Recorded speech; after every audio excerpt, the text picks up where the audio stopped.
and opinions of the guests on the Wyleaner Show are those of the guests and are not necessarily the views and opinions of the hostess Wyleaner and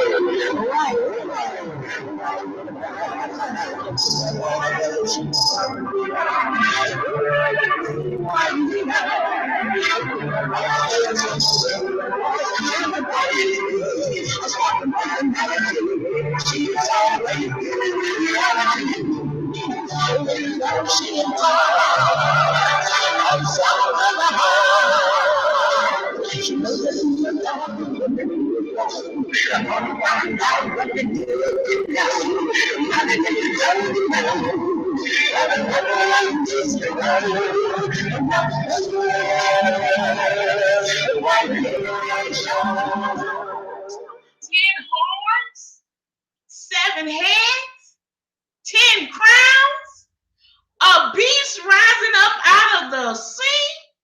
What in the world are we talking about here? Well, it's the book of Revelation. Yes, indeed. That's what we're going to be talking about for the next couple of shows is the book of Revelation. Hello, y'all. Y'all know who I am. I'm Wyleaner, the Las Vegas Queen of Gospel, and I'm excited to be back with you again today. Yes, indeed. I am so excited to be back with you today. And if I tell you, you know what's going to happen. The rubber going to meet the road up, off, and here. Y'all better know it. If you don't know it, you better go ask somebody. Okay? I want to welcome everybody back. I want to welcome everyone who is watching out there on WyleanerTVShow.com. Hey, y'all. And everybody who is watching out there on YouTube. And everybody who is watching on Google Hangout. Everybody who is watching on Tumblr. All of my Facebook fans and the people that are watching out there in Pakistan and who's listening on Spreaker. I tell you what, I'm excited about coming back with you today. I am so excited. We're going to be talking about the book of Revelation. And y'all know now we've had this conversation on the Wyleaner Show before, but it was with somebody else. So, you know, everybody got their different points of view. And so that's what the Wyleaner Show does. We tap into what everybody's point of view is. And I'm excited about it right here. I tell you, I've got my guest that's calling in on the line, and she's waiting to talk to us. And I did have another guest scheduled, and I'm not sure exactly what happened with him. But either way, you know, the show must go on because Wyleaner, Las Vegas Queen of Gospel, don't let nothing stop her from busting a move. Okay. And so I tell you what, y'all, we got some changes that have been made to the Wyleaner Show, and I'm going to share those changes with you in just a moment. But before I do that, you know, I want to still, you know, just kind of try to take a little bit of a break, okay? And so while we get our new guest, well, actually, she's a return guest, okay? But I'm going to tell you a little bit about her when I come back. Okay, but for right now, we're going to take a quick break, and y'all know what's going to happen when we come back. The rubber is going to meet the road. We'll see you in just a minute. Hi, this is Wyleaner, the Las Vegas Queen of Gospel. First of all, I really do appreciate you listening and viewing my show every week.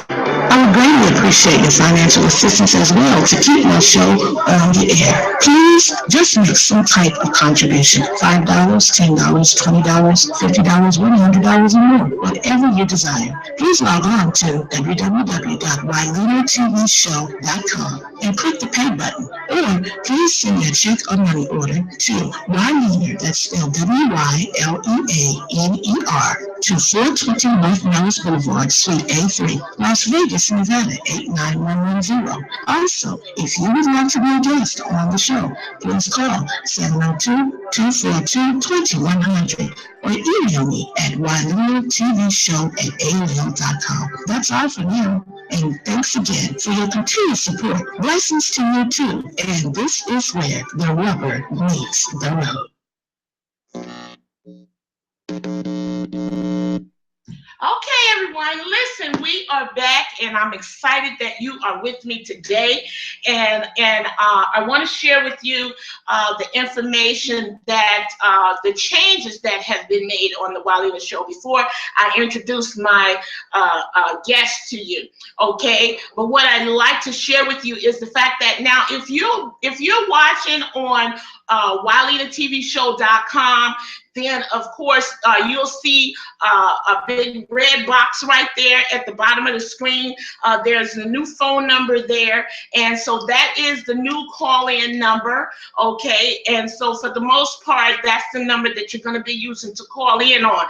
But if you're not watching there and you're watching on YouTube or wherever, let me ask you to get a pencil and a piece of paper so you can write this number down, because this will be your call-in number from now on. It's going to be 1-866-945-1110.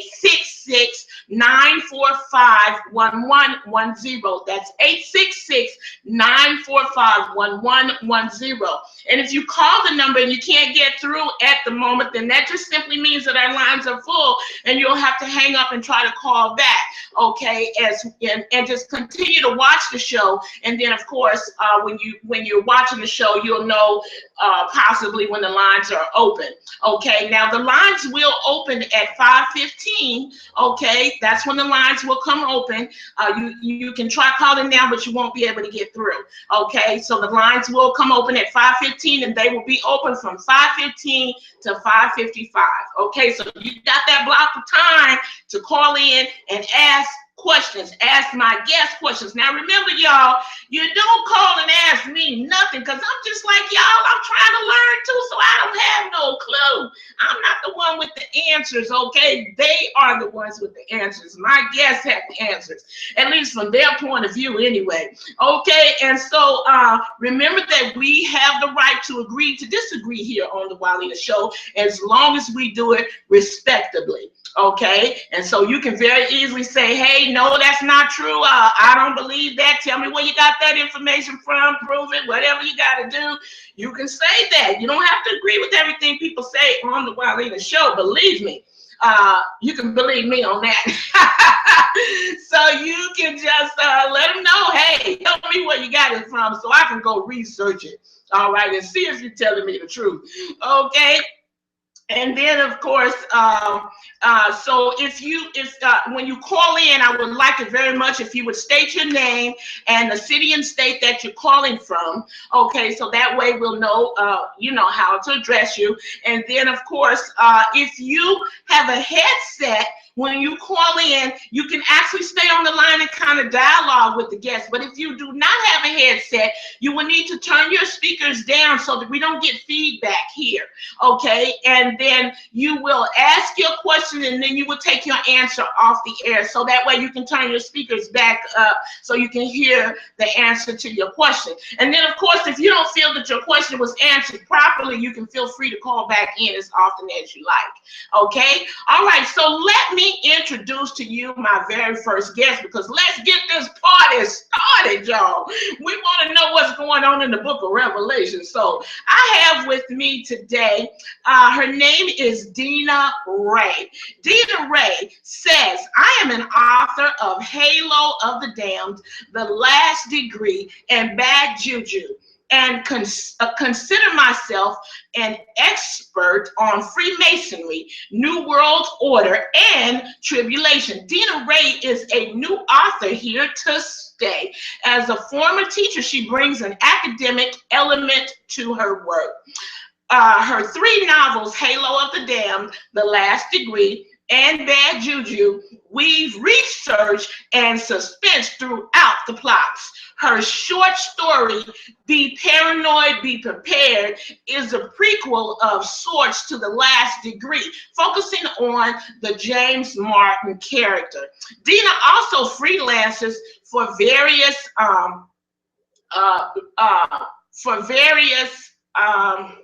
oh shoot, I lost it there. She also freelances for various entertainment blogs. And Dina Rae lives outside of Dallas with her daughters, her dogs, and her hubby. And she is a blogger, conspiracy expert, and avid tennis player. And I want to welcome to the show today, Miss Dina Rae. Dina Rae, are you with me? I'm with you, Wyleaner. Thanks for having me. Okay, I can hardly hear you. Can you get a little closer to your phone or do something there? I'm not sure why I'm not hearing you that well. Okay, but we need to hear you clearly because I'm sure you got plenty to say. Can you hear me better now? Oh yes, most definitely, most definitely. Okay, so Dina, how you doing? I'm doing well. My husband and I are on a road trip right now for Thanksgiving, so I'm thrilled to be on your show. Okay, and so can you tell everybody where you actually are right this moment? I am in Illinois, outside of Chicago, and the weather is terrible here, and it's taking us forever to get to our parents' home, but I'm enjoying my husband's company, and we're having a blast. Okay, all right. So you're out there on the highway, and you're on the Wyleaner show at the same time. What a way to go. Well, I'm excited, Dina Rae, to have you on the show, and hopefully everybody can hear you clearly because I do hear a little static, but I'm sure that's from the car moving out there, and so you guys drive careful where you're going. Next week, everybody's going to see your beautiful face. Is that correct? Oh, yeah, I hope so. If I can pop in okay, and I'm thrilled to be your people hangout. Okay, all right. So what's going to happen is we're going to go ahead and get started with the question and answer, and I hope that everybody can understand you clearly. I'm not exactly sure. I'm hoping that they can understand you clearly because it is a little staticky there. So hopefully your answers to my questions will come across clearly, okay? Is this a little bit better? I shifted my file a bit. Yes, in actuality, that is much better. Yes. Okay. Yeah, so stay right there in that spot. Okay, so don't you move a muscle. All right, except your mouth. You can move those muscles. Okay. Dina Rae, what denomination are you? What is your denominational belief? I am Christian. I am non-denominational. I go to church most every Sunday, not every Sunday, but most every Sunday, and I go to a Bible group every Sunday night. Okay, so I was going to ask you, so you kind of got ahead of me there, which is fine. I was definitely going to ask you what day do you worship, and so you already told me you worship on Sunday, and so you use the Bible. What Bible do you use? I use the King James version, but my people in my group use different kinds, and we compare the different versions all the time. Okay, so the King James is your main version that you choose to use? Yes. Okay, so that's the one that we're going to really reflect on today. Is that correct? Sure. Okay. All right. And what is your worship style? Where you worship? You said you worship on Sunday. Is there any particular reason why you worship on Sunday? Oh, well, our church has two sermons on Sunday, and then they're going to start on Saturday too. And the Saturday actually falls in better with our busy schedule, so I'm looking forward to that. But I like the weekends because I'm not at work. Okay, so you're getting ready to start going to church on Saturday and Sunday. Well, maybe just one. Okay. Okay, looks like you're trying to cover both bases. Okay, all right. So, what is your worship style? Is it conservative, charismatic? What do you guys do in your worship? Well, our church is, I guess, what you would call a progressive Christian church. They have Christian rock bands, and we have two pastors, and they greet the church on stage in jeans and a flannel shirt. I wouldn't say the church is like a mega church, but it's much bigger than a regular church. Oh, okay. You said in jeans and what else? So it's kind of just, you said a rock band? Yeah, Christian rock band. There's big, huge screens, so you could get a close-up of everybody because it's a big church. Oh. And they, okay. Well, that's interesting. About what is your membership like? About how many members are there? It's hard to say. I would say maybe each sermon fits about 3,000 people in it, or maybe my husband's shaking his head more like 1,000. Okay. Oh, wow. That's still quite a bit. That's a big congregation. That's a pretty big. And you guys are non-denominational. Is that what you told me? Yes. Okay. All right. So listen.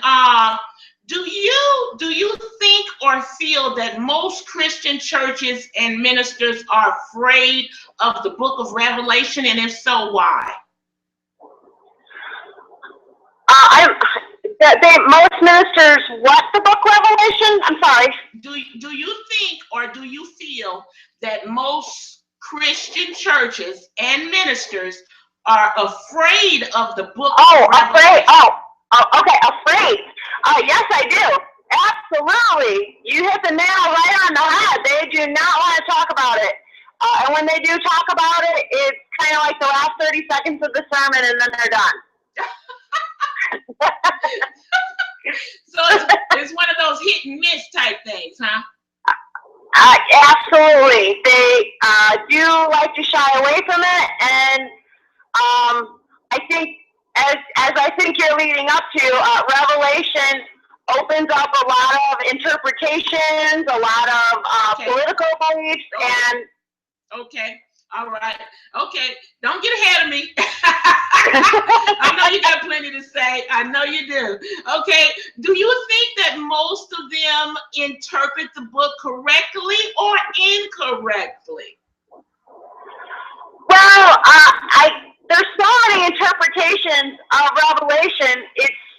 I obviously don't know the correct interpretation, but generally speaking, a lot of people try to pawn the book off as John talking in code about the Romans instead of seeing it for what I believe, which is a prophecy of the future. Okay. Well, tell me, so from your perspective in teaching and beliefs, what do you think is the problem? I really don't know. A lot of people maybe get hung up on who the Antichrist is. A lot of people get hung up on who the 10 crowns belong to. Again, which brings up politics. A lot of people want to get into who's going to be in the World War III. There's a lot of supernatural things going on that most people just can't take that literally, and they're trying to look for it to represent something or another. Okay. So,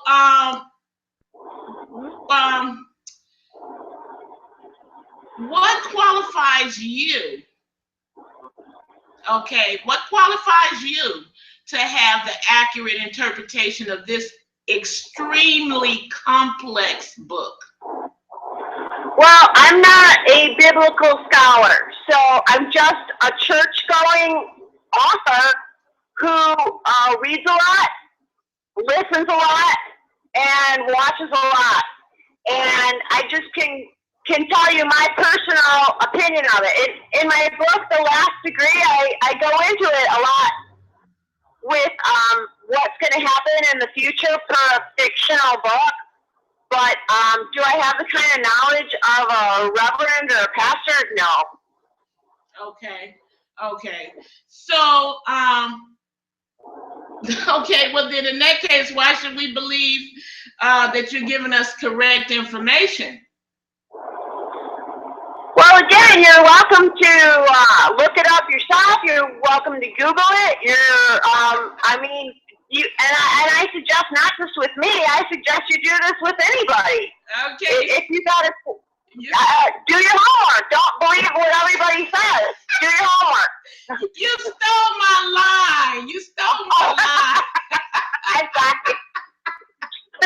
I'm gonna have to sue you for that. You stole my line. You know that's the Wyleaner line. Okay, and I totally agree and I totally understand you, of course, on that. Okay, so but moving forward. Okay, so some say that you need to cross-reference with other books in the Bible, such as Daniel, to understand this book of Revelation. Do you agree that this is accurate information? Yes, I do. Okay, and how is that? What is so special about the book of Daniel? How does the book of Daniel have any role play in whatsoever with the book of Revelation? We're talking about two different books in the Bible, right? Isn't the book of Daniel in the Old Testament? Yes. Okay. Okay, so with that being said, the book of Daniel is in the Old Testament. How in the world would the book of Daniel in the Old Testament have something to do with the very last book of the New Testament?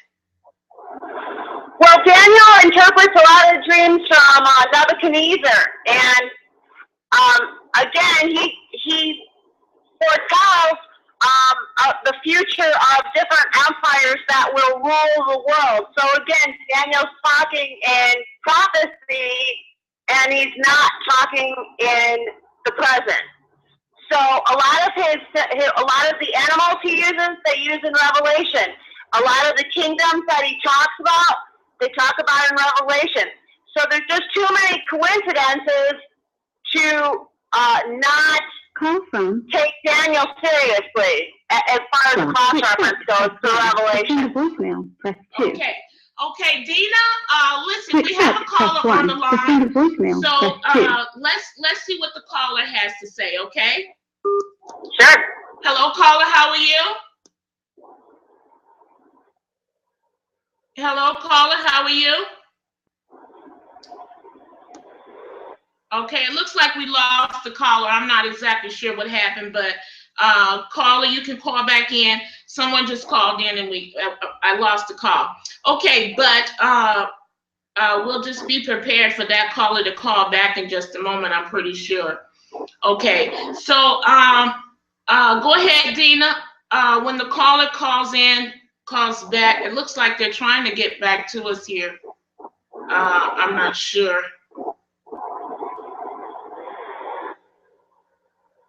Okay. To access your account, please enter. Okay. Well, all right. So the caller will call back again, I'm sure. All right. So Dina, what were you saying? I will interrupt you again once that caller calls back. Okay. You were asking me if Daniel should be cross-referenced when trying to interpret Revelation, and I agree 100%. There's just too many coincidences with the different empires and the animal symbols that he uses. Press 1. Daniel not just be cross-referencing with Revelation. Damon, nail it. It's just the same symbols over and over again. So you just can't talk about Revelation without reading Daniel. It just wouldn't make as much sense. Okay, I got you. Okay, listen, we have the caller on the line now. Hello, caller, how are you? Hello, caller. caller, how are you?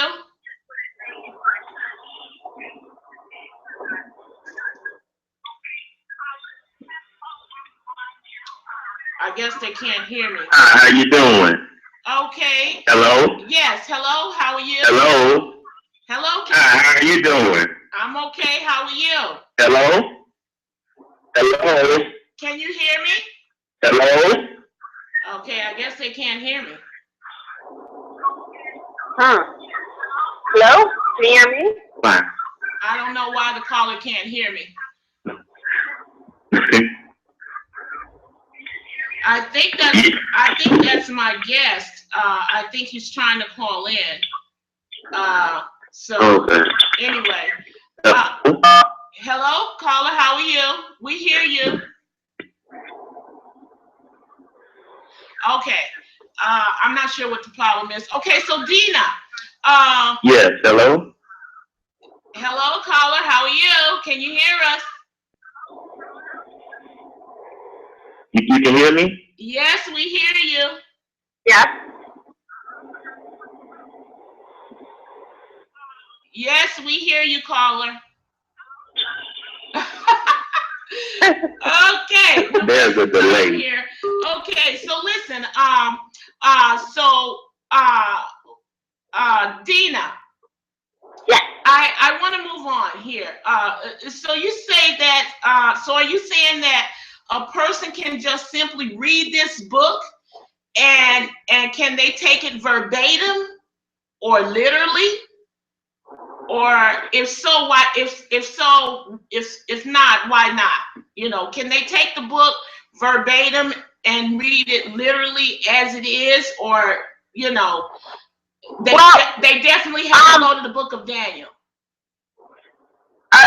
Again, everybody has a right to their own opinion, and the book certainly doesn't give you any hints on what's a metaphor and what's a symbol and what's real. But if you ever read the series, the Left Behind series, the authors Timothy LaHaye and Jerry Jenkins did an amazing job taking each element of Revelation along with parts of Daniel and setting it into what could happen in a realistic tribulation in the world. And what their interpretation was, and they are scholars, they have a million degrees in the Bible world, but what their interpretation was pretty much literal. They saw most of Revelation as not a bunch of symbols, but they took like the locusts that come out of the abyss. They have like heads of men and tails of scorpions and bodies like horses. Well, if you read the book, that's exactly what they look like. That's not supposed to symbolize anything, and so forth. That's just one of the many examples. But then when they talk about the 4 horses, of course, each horse represents something. They're not a horse running around the world. They represent war or disease or the Antichrist or economic trouble. So sometimes they're symbols and sometimes they're not. Okay. Okay, so speaking of symbols, now you know I started the show out with 10 crowns, 7 heads, 10 horns, or something to that effect. What does that sound familiar to you at all? Yes, absolutely. I believe and I'm not getting this on my own. I'm getting this from other people. I believe the 10 crowns represent 10 countries that started the European Union. And I think most scholars would agree that is one of the signs that happens before the Great Tribulation. Okay, so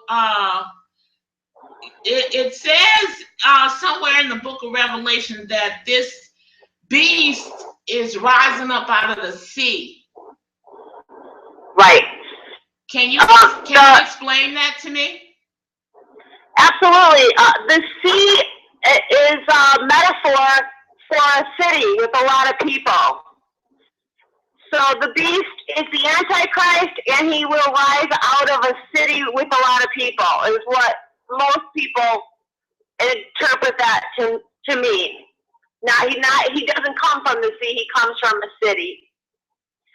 And just on a side note, a lot of people will even go a step further and think that the city must be by a sea, which puts Greece especially in the hot seat for looking for the Antichrist. And they've got a new chancellor who would be a wonderful candidate if we were going to name who's the Antichrist.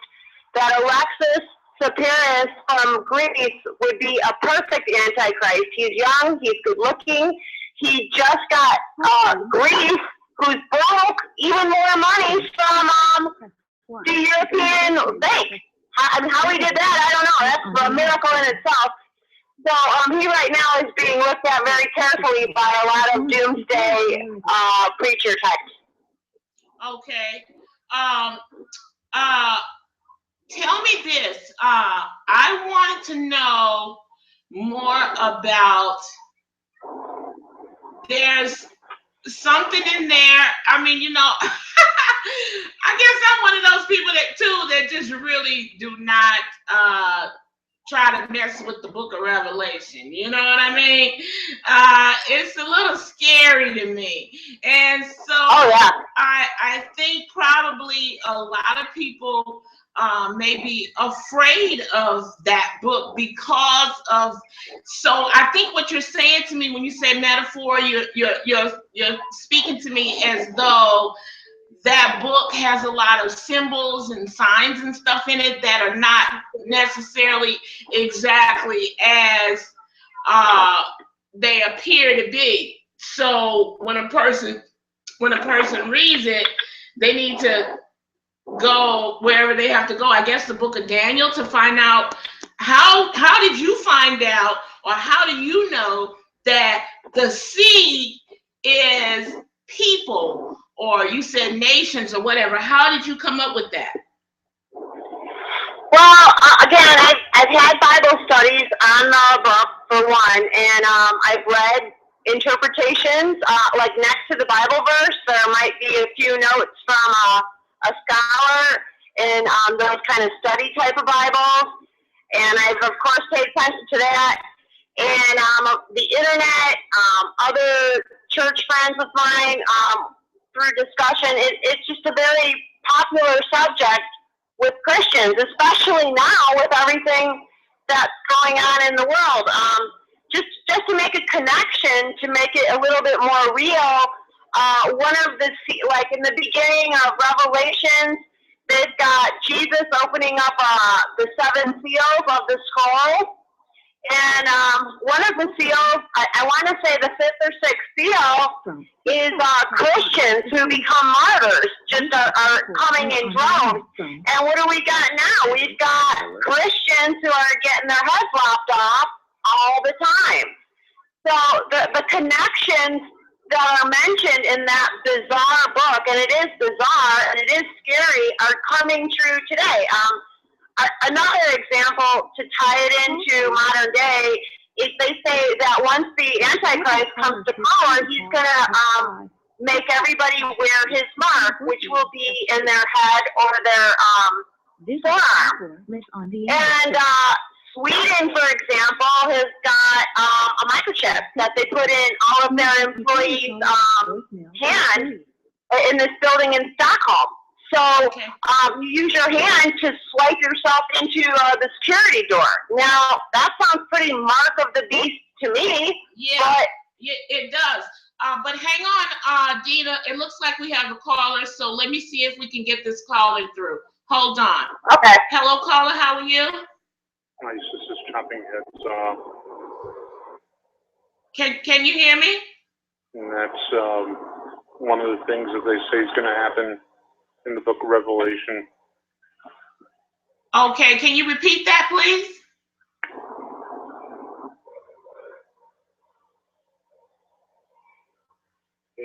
she's not getting through. Caller?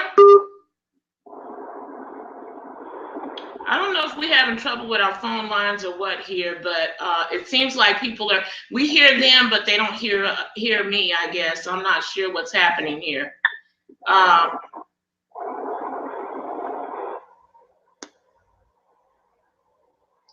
Hello, caller? Can you hear me?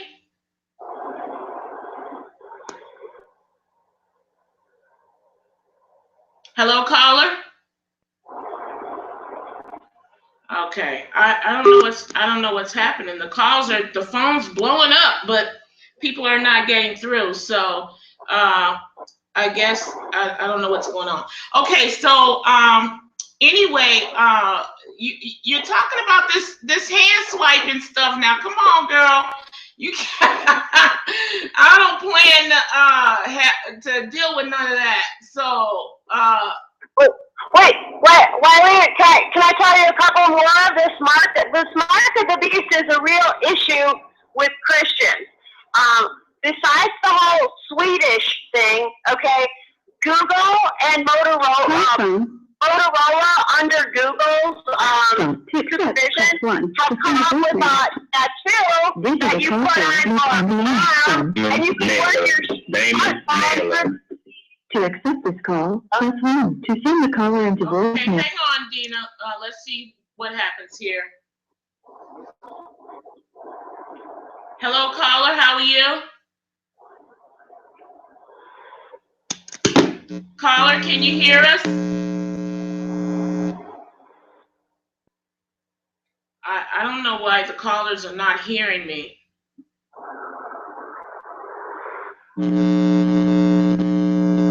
I really don't know why the callers are not hearing me. I hear them clearly, but they don't hear me for whatever reason.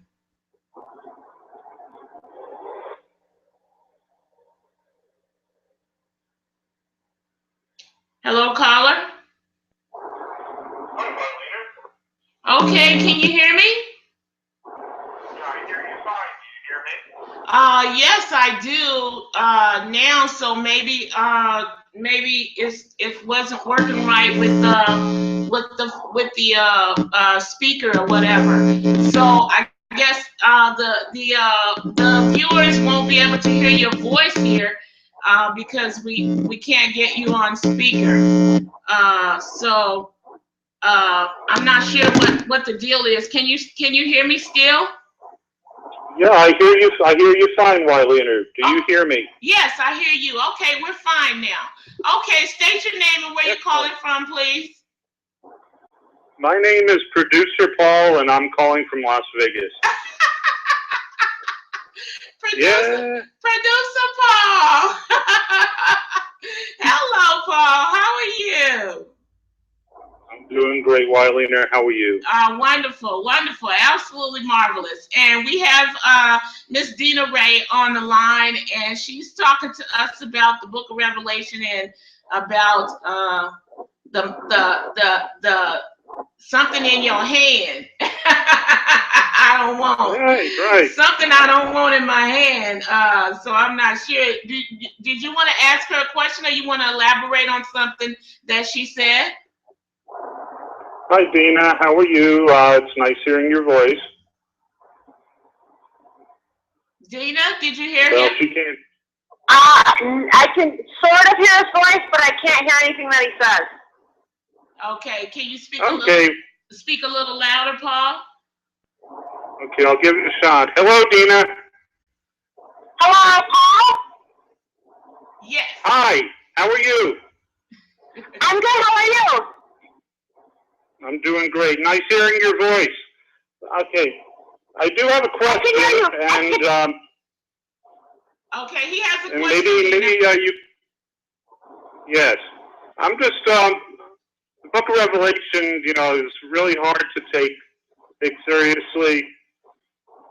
You know, is it most of what happens in Revelation allegory, or do you think it's going to be literal? Paul, Okay. I'm sorry, Wyleaner, can you help me out here? I had a hard time hearing him. Okay.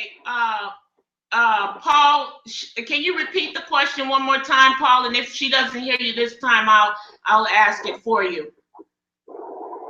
Okay, I'm just asking, you know, if the book of Revelation is allegory or if it's going to be literal. Oh, okay. It is, I think it's both. I really do think it's both. Some parts are literal and some parts are an allegory. Obviously, none of us have the ability to know that until it actually happens. But I think that it can't be just one or the other. All right, that sounds good. And do you think what's happening now? I know you're referring to what ISIS is doing to people. They're cutting people's heads off. Do you think that's a precursor, or do you think that's actually the beginning of the tribulation? Did Paul did you just ask if I think that the beginning of the tribulation is happening now? Yes, about them beheading people and all that. Yes. You know what? I would not be surprised. But then it does say that nobody knows the time or the hour, but they leave enough clues to make sure that we're ready. And that's another one of the seals that Christians should start talking about it, and we need to be ready if it is about to happen. Okay. Right. Now, just one more quick little question here. Okay. There's people that say that we're pre-trib or post-trib or mid-trib. The people that are pre-trib, you know, that would probably be an argument against the tribulation starting, and this might just be something to keep us prepared. You know, just like you were saying. Okay. She's struggling to hear you, Paul, because she's driving, and so it's a little difficult for her to hear your questions because they're on the highway right now. So it's a little difficult for them to hear. And I'm not good at repeating. That's okay. We have another caller coming in, Paul. So thank you very much for tuning in, and let me catch this other call, okay? All right, Wyleaner. Bye-bye. Bye-bye. Call Okay. Yeah. from add this caller to your current call. This is a call for Miss on the air from Nailer. Okay. To accept this call, press 1. To send the caller into voicemail, press 3. Hello, caller. How are you? Hello, caller. How are you?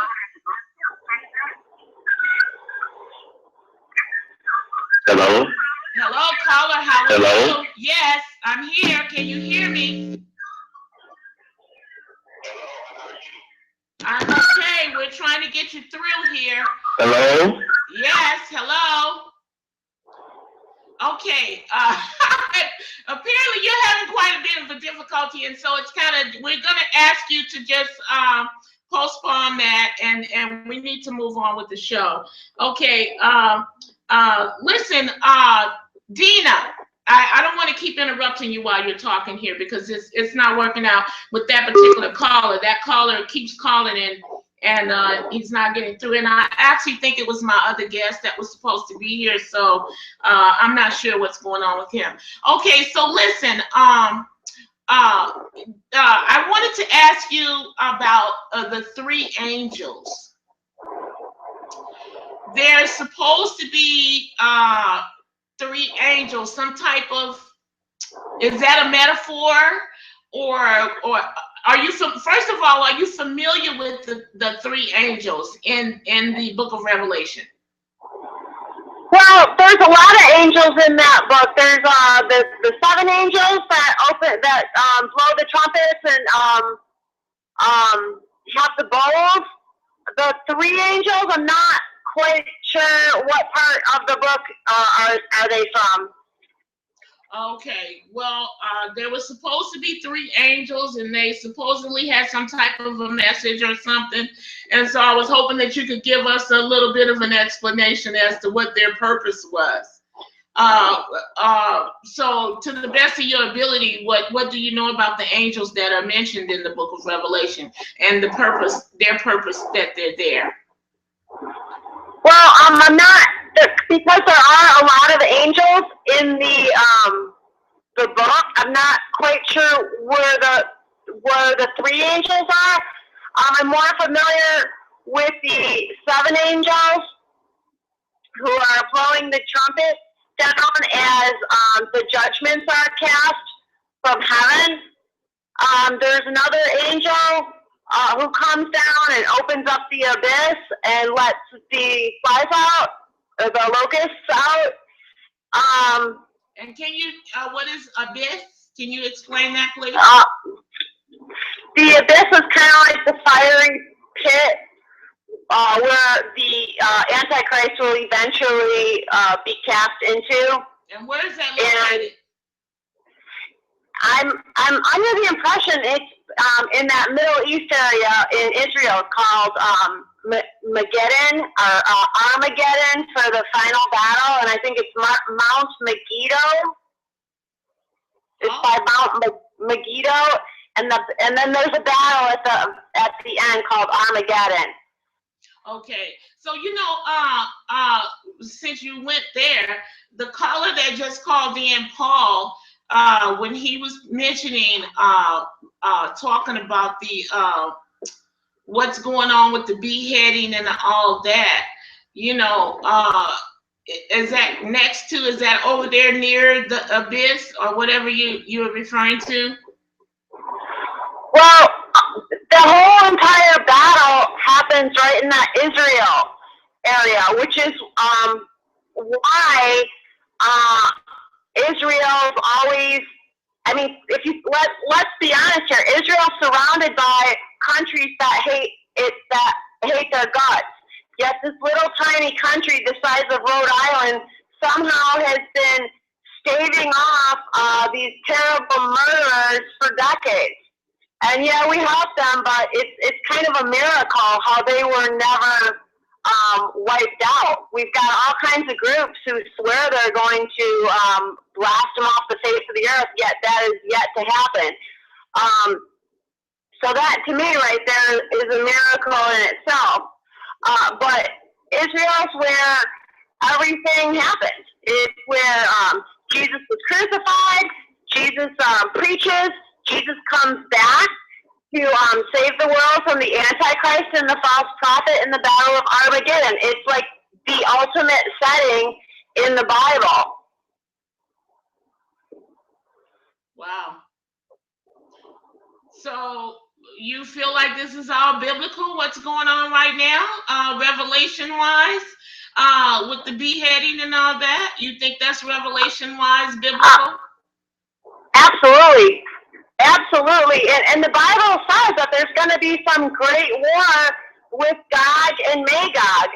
And I might be getting these mixed up, but either Magog or Gog is Russia, and either Magog or Gog is the Middle East. So in the book of Revelation, again, we're talking about Russia and the Middle East. Well, what's going on today? Russia has taken sides with the so-called government of Syria and is supposedly on a mission to destroy ISIS. So we've already got Russia and the Middle East as allies, which is, of course, prophesied in Revelation. So there's just too many things in that book that are ringing true today. You got me kind of serious, girl. You got me a little on the serious side tonight. I mean, I'm usually kind of cheerful and upbeat, but you got me a little serious right now. I'm feeling a little I think I might be shaking in my boots a little bit. Wow, this is deep stuff. You know, it's really deep. The rubber's meeting the road, and I really feel it right now.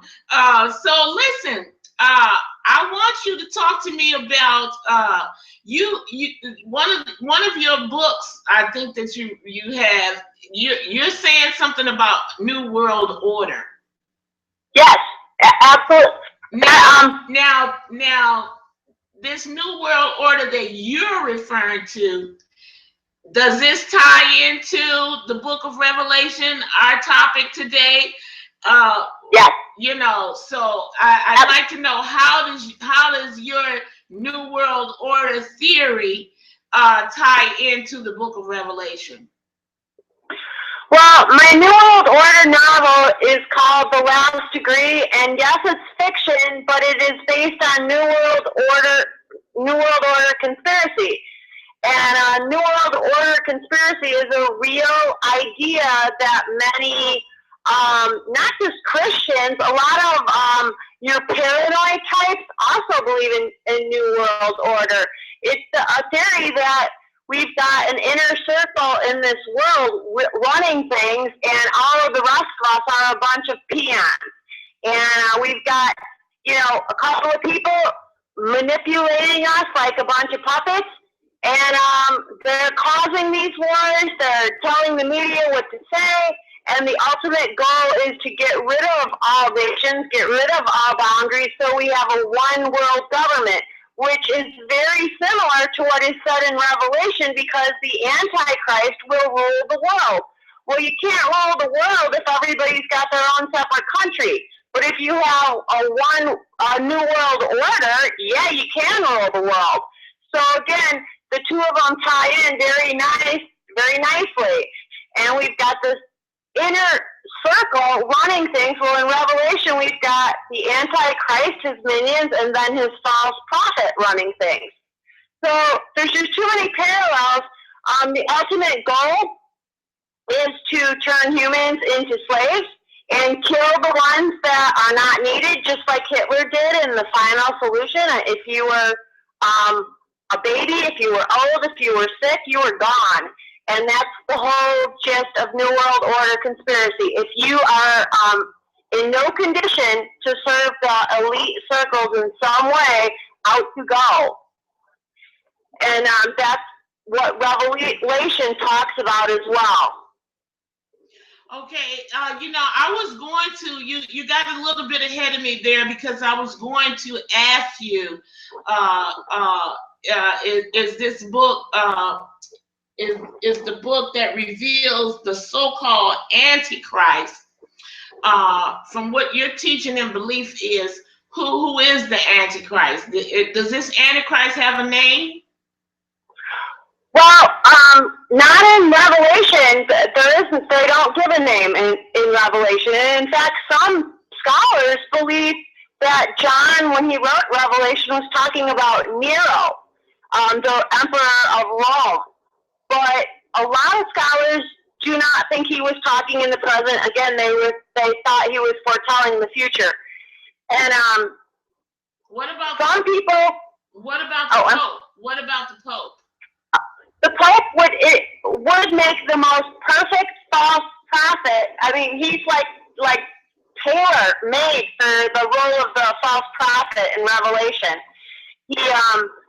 He's first of all, he's predicted by the ancient monk Malachi as being the last pope and the pope and the world. And here he is. He's got a lot of baggage with him. He came to America, and I don't mean to offend your Catholic listeners, but he came to America. He didn't say one word about the Christians that are getting their heads lopped off in the Middle East. Instead, he wanted to talk about climate change. Now, to me, this is very bizarre behavior for a man of the cloth. Why do you want to talk about climate change? It just doesn't make any sense to me. He's all for no borders. He does, he's all for immigrants flooding the United States of America, again, because he's a non-border guy, which is part of New World Order, which is part of Revelation. So I realize that I'm starting to get a little bit complicated here, but it all connects together. It is my point. And I do believe with all my heart, and I wrote about it in 2012 in my novel, The Last Degree. It was the first novel I ever wrote. It's on sale for 99 cents if anybody wants to get it. It's practically free. And it's about New World Order conspiracy and the Bible in a fictional format.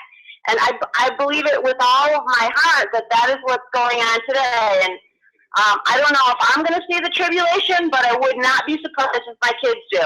So you sound like now you mentioned earlier on about the Left Behind. Didn't you mention that in your conversation earlier about the book Left Behind?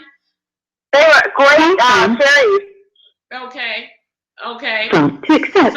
So what were you are you saying that you believe in the book of the book Left Behind? Well, those were a set of fictional novels, and again, they were written by scholars who took Revelation and tried to put it into the context that we can all wrap our brains around. Instead of all of these weird scenes and weird symbols, they chose to try to make some sense out of it and try to show the average person how that would play out in real life. And I love one of my favorite series. If anybody is interested in Revelation, I think that they would probably be the best and the most entertaining way to learn about it. Okay, hold on, Dina. It looks like we have a caller on the line. Hello, caller. How are you? Hey, so how's it going? It's going fine. State your name and where you're calling from. This is Marcello Stewart, calling from Mississippi. Alrighty then, all the way across the country. Well, you know that. Thank you for calling. Thanks for tuning in to the show from all the way out there in Mississippi. Listen, we're just about to wrap it up, but you still have a minute to ask a question if you like. We're talking about the book of Revelation. You have about 1 minute, maybe 2 minutes to ask a question and get an answer. Go right ahead. You need to speak loudly because my guest is driving. Okay, all right. Hey, I'm very excited to be on the show. The guest, she is actually, I believe, 100% true of what she is saying. I know the Bible talks about the Antichrist, but the Bible talks about the Antichrist as a spirit. And when Paul got the revelation, what Dane was talking about, he called him the son of perdition. And son of perdition is the person. The Antichrist spirit is going to enter the person, which is the son of perdition. And he's going to be powered by this spirit. Did you hear that, Dina? Bits and pieces. I'm so sorry. I didn't get the full question. I'm sorry. Okay, he's speaking of the son of perdition. Have you heard of the son of perdition? Oh, yeah. That rings a bell. Yeah, absolutely. Okay, you want to repeat that, Mr. Marcello? Okay. Yes, I was talking about that. She wanted to be clear on her answer because a lot of people, they don't understand that the Antichrist is the spirit, but the son of perdition is the person. And the Antichrist spirit is going to enter a person, and he's going to have all this power. Daniel call him the man of sin, the abomination of desolation, the divine person. But when Paul got the revelation in 2 Thessalonians chapter 2, he called him the son of perdition. Okay, so did you hear that, Dina? Yeah, he's right. He is right. It's the Antichrist everyone kind of puts the Antichrist and the son of perdition into the same, but he's right. They are separate. Okay. All right. Well, listen, everybody. We're about to wrap this thing up. It's about time. The clock on the wall said that's about all. But guess what? We will be back next week for part 2 of the same same discussion. We're going to pick up where we left off. Mr. Marcello, thank you so much for calling in to the Wyleaner Show. I'm going to have to let you go. And Miss Dina Rae, thank you very much for being a guest on the show today. I appreciate you so much. I hope you make it to your destination where you are headed safely, because we expect to see your face next week, and we won't have so many technical difficulties with the show next week, of course, because you will be right there with us, okay? Right here with us. So anyway, we gotta go. Listen, everybody, I'm Wyleaner, the Las Vegas queen of gospel, and y'all know who I am. I tell you right now, the rubber met the road on here today, and we're going to make sure the rubber meets the road again next week. So you have got to tune in to the Wyleaner Show again next week, okay? And I will see you then. Until then, y'all know what I always say, study for yourself. You have got to study for yourself. There's so many different teachings and beliefs out here, you will be confused. So you've got to study for yourself. Get in them books, get in the Bible, do what you got to do, get on the internet. I don't care what you do, but study for yourself. Okay? Y'all know what? I will see you next week. Thank you so much for tuning in to the Wyleaner Show today. We'll see you next week.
Why?